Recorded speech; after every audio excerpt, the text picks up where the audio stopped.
Married, divorced, and single here, it's one family that mingles here. Conservative and liberal here, we've all got to give a little here. Big and small here, there's room for us all here. Doubt and belief here, we all can receive here. LGBTQ and straight here, there is no hate here. Woman and man here, everyone can here. Whatever your race here, for all of us grace here. In imitation of the ridiculous love Almighty God has for each of us and all of us, let us live in love without labels. I've been saying the Highlands Ethos now for 3.5 years. And I have a confession to make that up until this past summer, when we said big and small here, there's room for us all here, that I thought it only meant physical body size. But then one Saturday night after church, Rowan McKay, who is 6 years old, he wanted to help vacuum the front here, all of our communion breadcrumbs that happen. And his dad, Cameron, was trying to get him to rescind his offer, trying to tell him that he shouldn't do it. And I looked at Cameron and I said, big and small here, there's room for us all here. And we both looked at each other and went, oh, I didn't even know it even meant that. The purpose of our ethos is to do our best to level out the power differentials here at Left Hand Church and in the community at large. We want to bring attention to the things in our lives that separate us from one another, assumptions that we've held or beliefs we've held about other people that seek to divide us rather than to unite us. So what we're trying to do in this series is bring these things into light. Big and small here, there is room for us all here. Whether we're discussing the physical size of somebody or the age of a person or how we show up in the world, this is an important conversation that I hope we can begin having tonight. Growing up a young woman in a conservative evangelical denomination, body weight was discussed a lot, and sometimes words were even used. I have many memories of comments made about my body or other people's bodies to me or to others, and in all fairness, I have a child who stands 6 feet 7 inches tall, and we talk a lot about his body and his size. But in my body, it was never okay to be large. Conversations happened over portion sizes and clothing sizes and scale numbers, and they still do. Clearly, as a society, we value size. Many of us want to be smaller. Many of us want to be larger. And I know few, if any, people who are actually content with their body size. We are hard on ourselves. We believe our contributions are only as valuable as how we feel about ourselves, about how attractive we believe we are, or how we fit into our clothing. And I've had fantasies over the years about how much better my life would be if only the scale had a certain number on it, or if my clothes were a certain size. It's a problem that keeps us from being who we were made to be. And oftentimes our size is used to judge our worth as we compare ourselves to one another. I don't know about you, but I get so tired of wanting to be something different than I am, wanting to be smaller, more this or less that. It is an awful way to live, but it's the truth of how many of us do live. I had ideas of how I was supposed to be in the world: small, dainty, quiet, fair skin. I would lay my head on my pillow at night, and Paula has talked to us about her gender fairy that she wished that would show up in the middle of the night, and I wanted a size fairy, and I wanted a hair fairy. And I wanted my size fairy to make me smaller than my 5th grade boyfriend, and I wanted my hair fairy to be blonde and long. It's funny how these ideals stay with us. And in our media-saturated culture, I was met at every turn with what perfection was and what I wasn't. So when I heard big and small here, naturally that's where my mind went. And for every desire to be short and dainty, I had every desire to not be tall and, shall I say, big-boned. This was a horrible prognosis. My job was to be attractive and desirable for men, and it was pretty darn clear what the standard was. And growing up in the 80s certainly did not help with Pretty in Pink and 16 Candles, where you have the portrayals of the girl who stays home and sighs by the phone waiting for the captain of the football team to call her. Anything less was settling for less. Of course, I figured that out, but the fantasies can die hard, can't they? The fantasies stick around and they wreak havoc with our reality. And men do not have it easier. For all of us, there are certain sets of parameters we are expected to remain within in order to be acceptable. Whether you identify as female, male, or gender non-binary, the pressure to fit into a particular shape and size is real, and it is harmful. For many of us who grew up in the conservative church world, the only acceptable addiction was an addiction to food. During my teens, 20s, and early 30s, food was my friend and my comfort. I went up and down only about 10 pounds because I figured out how to exercise like crazy. I had an excuse to eat. It wasn't until I began to deal with the trauma of my youth that my need for large amounts of food started to wane. And for some, this can be a lifelong pursuit. Aside from the unattainable beauty standards we have cultivated, many suffer under the shame induced by the weight of their bodies, and many suffer in silence. The words said to us about our bodies, whether they are words of praise or words of criticism, those words get lodged. They never go away. So any comment, whether well-intentioned or not, it's in there. According to an article recently published in the Huffington Post entitled, "Everything You Know About Obesity is Wrong," higher weight patients are more likely to avoid doctors, resulting in the finding that higher weight women have a greater chance of dying from breast and cervical cancers than women who weighed less. Quote, "Paradoxically, as the number of larger Americans has risen, the biases against them have become more severe. More than 40% of Americans classified as obese now say they experience stigma on a daily basis, a rate higher than any other minority group. And this does terrible things to their bodies.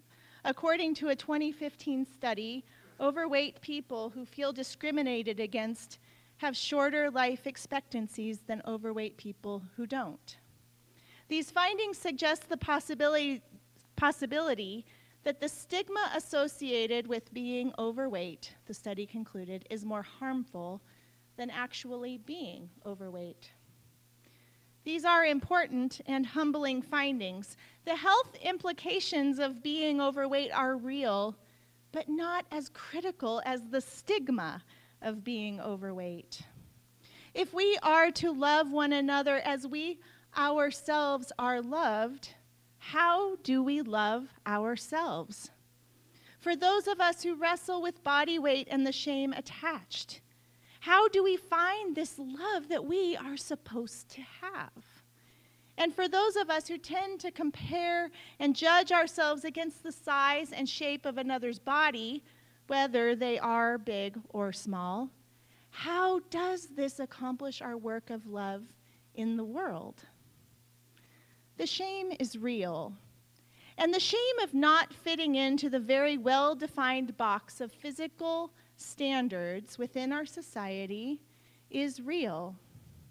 We must not be complicit in the shaming of one another, whether it's because of body size, skin color, sexuality, ability, religion, or gender. Our assumptions can be harmful.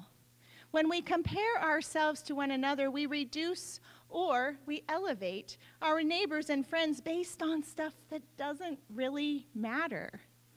When we measure our bodies against another, we are not acting in love towards ourselves or towards one another. A few years ago, Eric and I took a getaway to Southern California. And while we walked on the boardwalk in Manhattan Beach, I was wearing some gross Bermuda shorts and a t-shirt and Birkenstocks. I was a far cry from the Southern California beauty standard seen in movies and magazines. Colorado comfort style does not translate well to the trending fashions of New York City and Los Angeles. As we walked along the boardwalk, a woman stopped about 5 feet in front of me, and she turned around and she did this. And I was speechless.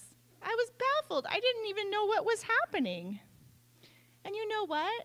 I still remember it. It's been 5 years, and I still remember it. We do not forget when we have been judged, and we don't forget when we believe that we have been found lacking. And anytime I scrutinize another person's body, I do the same. I might as well stop and gawk and hold up a sign that says, 6.5 today. You didn't quite make it to a 7. Something's not right. This is harmful behavior, and it is not love. Why are we prone to measuring ourselves and others against these narrow standards of beauty? Why do we engage in behavior that seeks to shame another as we elevate ourselves, or shame ourselves as we elevate another? These standards, wherever they come from, aim to keep us boxed in, whether we are too big or too small. But I have good news. Jesus chose smallness, and Jesus chose bigness. Sometimes people elevated him, and sometimes people minimized him, even to the point of humiliation and death. But he always chose for the good of humanity. Whatever size he was always the Son of God, loving and caring for the people in his path, regardless of their size, their shape, their age, their gender, or their power. Let's pick it up in Mark chapter 5, where Jesus chose to see and heal 2 very small people who, according to society standards of the day, would have received no recognition or validation. Starting in verse 21 of the Message. After Jesus crossed over by boat, a large crowd met him at the seaside. One of the meeting place leaders named Jairus came. When he saw Jesus, he fell to his knees beside himself as he begged, "My dear daughter is at death's door. Come and lay hands on her so she will get well and live." Jesus went with him, the whole crowd tagging along, pushing and jostling him. A woman who had suffered a condition of hemorrhaging for 12 years, a long succession of physicians had treated her and treated her badly, taking all her money and leaving her worse off than before, had heard about Jesus. She slipped in from behind and touched his robe. She was thinking to herself, if I can just put a finger on his robe, I can get well. The moment she did it, the flow of blood dried up. She could feel the change and knew her plague was over and done with. At the same moment, Jesus felt energy discharging from him. He turned around to the crowd and asked, "Who touched my robe?" His disciples said, "What are you talking about? With this crowd pushing and jostling you, you're asking who touched me? Dozens have touched you." But he went on asking, looking around to see who had done it. The woman, knowing what had happened, knowing she was the one, stepped up in fear and trembling. knelt before him and gave him the whole story. Jesus said to her, "Daughter, you took a risk of faith, and now you are healed and you are whole. Live well, live blessed, be healed of your plague." While he was still talking, some people came from the leader's house and told him, "Your daughter is dead. Why bother the teacher anymore?" Jesus overheard what they were talking about and said to the leader, "Don't listen to them. Just trust me." He permitted no one to go with him except Peter, James, and John. They entered the leader's house and pushed their way through the gossips looking for a story and neighbors bringing in casseroles. Jesus was abrupt. "Why all this busybody grief and gossip? This child isn't dead. She's sleeping." Provoked to sarcasm, they told him he didn't know what he was talking about. But when he had sent them all out, he took the child's father and mother along with his companions and entered the child's room. He clasped the girl's hand and said, "Talitha cum," which means, "Little girl, get up." At that, she was up and she was walking around. The girl was 12 years of age. They, of course, were all beside themselves with joy. He gave them strict orders that no one was to know what had taken place in that room. Then he said, "Give her something to eat." Jesus not only chose the small people, Jesus himself chose to be small. He concerned himself with low people, women who had bled, who were considered unclean and impure. He concerned himself with dead little girls who had no hope. But he also listened to important men. Jairus was the synagogue leader sandwiched in this story between two of society's least powerful. This story is significant because we are all these women. We often believe we are too small to warrant a glance from God, that maybe God has more important things to do than to see us, to heal us, to make us whole.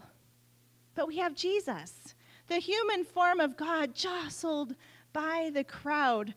I imagine people were yelling and begging, and the crowd was probably full of squeaky wheels demanding his attention.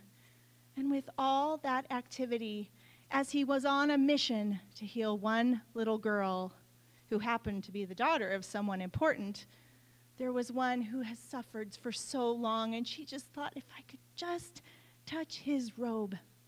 And he felt the power go out of his body. Can you imagine being that woman, thinking that you could sneak away without anyone knowing? It's kind of like me in Target. Like, I will not look around. I am going straight. I will not notice if anybody sees me because I don't want to talk to anybody. I apologize ahead of time. But Jesus stopped, and he said, "Who touched me?" And you can imagine she was terrified. And think about it. She did not have to come back. She did not have to admit she was the one who touched him. She did not have to out herself. She could have kept going forward without a backward glance, but she owned it. She owned her smallness in a very big way. And how did Jesus respond to that? She was rewarded with Jesus' words and his gaze. "Daughter, you took a risk of faith, and now you are healed and you are whole. Live well, live blessed, be healed of your plague." This exchange slowed Jesus down, and the little girl died. But Jesus decided to raise the little girl from the dead, but again, to do it in a small way. Not in front of big crowds. He cleared out the room of all the busy people, just her parents and a couple disciples. "Talitha cum," get up, little girl, as if it was her mother waking her up on a Tuesday morning for school. Ordinary and small. And then get her something to eat. Imagine, these parents were probably standing there with their mouths agape. Get her something to eat. She's probably hungry. She's been dead. And oh yeah, don't say anything about this. Let's keep it small. It's small, but it's huge. Whatever. And this is how Jesus speaks to each of us, despite how big or small we are. I imagine we, just as this bleeding woman and this dead little girl, would receive the same loving gaze from a Savior who loves all of us. Get up. I see you. I love you. You don't have to prove anything to anyone. You just have to be you. Daughter, you took a risk of faith, and now you are healed, and you are whole. Live well, live blessed. Whatever messages we have taken in, I challenge us to listen to those messages. Do they shame us? Do they work against us? There's nothing wrong with small, and there is nothing wrong with big. What is important is that we are whole. And if we're not whole, if we're all not whole, what do we have? Whether you're a kid or a grown-up, whether you're the right size for you or the not so right size for you, I'm really not sure if it matters. There is no perfect body mass index or number on the scale or fat percentage that makes you more or less human, more or less deserving of love. There isn't a job or a career or a degree that makes you more or less human, more or less deserving of love. There isn't an age or a height or a color or a gender or a sexuality that makes you more or less human, more or less deserving of love. It all begins with getting up, living into the life that we have been given, remembering no matter where we find ourselves, we are seen. And something as ordinary as rising is the work we get to do so that we can love ourselves and love the people around us. And here at Left Hand, however you see yourself, whether you're big or small, you're welcome here, and you're loved here. And we can't wait for you to be who you are, whole and complete as you are. Thanks again for watching today's sermon at Left Hand Church. If you live in Colorado and would like to attend, we meet on Saturdays at 5 o'clock. If you'd like to contribute to Left Hand Church, go to lefthandchurch.org/give. And if you'd like to send us a confidential prayer request, you can send it to prayer@lefthandchurch.org. Thanks again for watching.